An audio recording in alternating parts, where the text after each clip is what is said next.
The inaugural Wawela Music Awards took place last Friday night, where South African musicians on all fronts were celebrated, and also the BET Awards got underway, where our very own Toya DeLazy and Donald were nominated. Now joining us this morning to speak more on those awards and other entertainment stories is Bongani Mahlangu from Musik Magazine. Bongani, thank you so very much for joining us. Thanks. We look at the Wawela Awards, inaugural first of its kind, and we look at what they hope to do, celebrating South African musicians on all fronts. In your view, do you think it's sustainable? Well, it's sustainable as long as we push as much South African music as we can outside South Africa, meaning that we need to export a lot of our music. We need to think outside South Africa in terms of how we push our music. Immediate markets in the Southern African SADC. Let me put it that way. We need to think of those immediate markets that we need to go to. And then think beyond the SADC countries. If we do that more aggressively, and then the awards will have more entrants to have or to award. So we need to do a bit more of that. And I think the most important thing that the awards did this year was to celebrate Dorothy Masuka. She's celebrating 60 years in music this year, and they gave her a lifetime achievement award. I think she's worth it. She deserves it. It's a good move. Apart from Mamu Dorothy, we see that Ulira won the award for Songwriter of the Year award, and we see that Ulira has gained a lot of recognition, locally and internationally. What other artists from the awards got a great recognition there? Well, Johnny Clegg also got a recognition. Tumi and the Volume. I was with Tumi in the Reunion Island a couple of weeks ago. Young man who's doing very well in terms of pushing himself and pushing his music. So those are some of the people that were awarded at the awards. Well, one does expect that these awards will go a bit big as time goes on. Lyra has been working very hard. Zonke is coming up very furiously now. She might eclipse her, but she's still there. Her brand still rings a bell in many people's ears. She's well known. She's still making a good living out of her career. But as I said, Zonke is coming up very strong. The pity is that in South Africa we don't seem to have space for many artists to be big and popular at the same time. It appears that when one is big and then another one comes, the other one must move out and make way for the other. It would be nice to have Lyra, Zonke, Simpiwe Dana, and all of them being big and popular at the same time and performing as much as possible and making as much money as possible at the same time, instead of having these shifts where Zonke has to shift for somebody, Sipogazi had to shift for somebody, Zahara might have to shift. So we need to have competition at the same time of about 5 young female vocalists.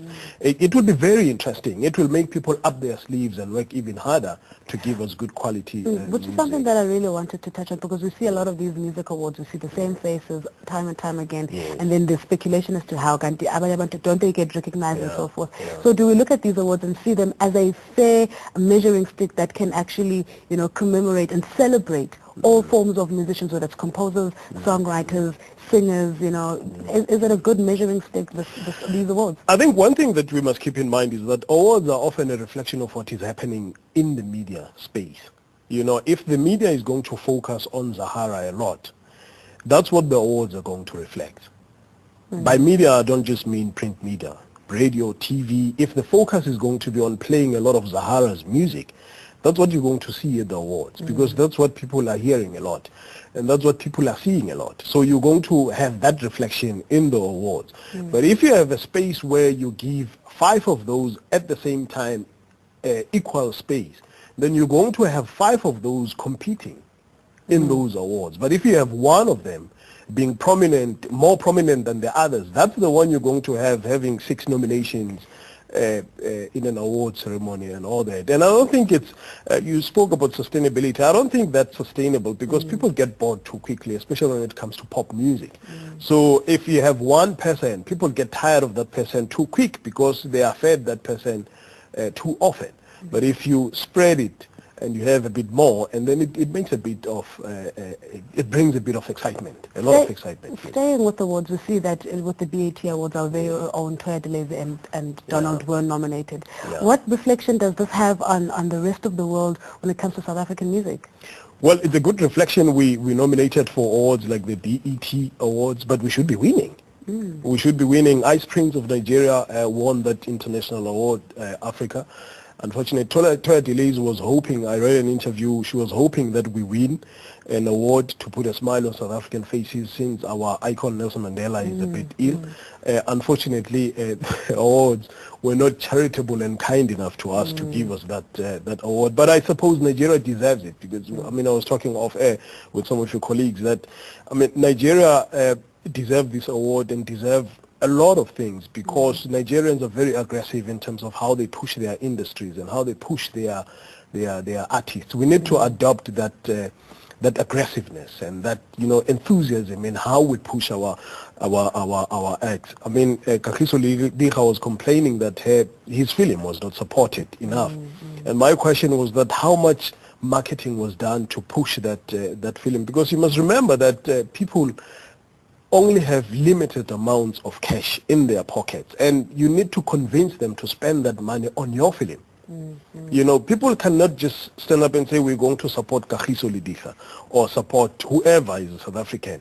You need to make them want to support you, and you need to give them a good quality product to want to support you. People should not support for the sake of supporting. Ultimately, it's a partnership. When it comes to marketing, we also need to be supporting as well. When there's music out there, we need to be supporting our musicians locally so the international market can catch on. But unfortunately, Bongani, I have run out of time, but I do appreciate you coming through and sharing with us. We were speaking to Musik Mag publishing editor Bongani Mahlangu, giving us some info on the latest local and international awards taking place. Thank you so very much for joining us. We'll see you after this.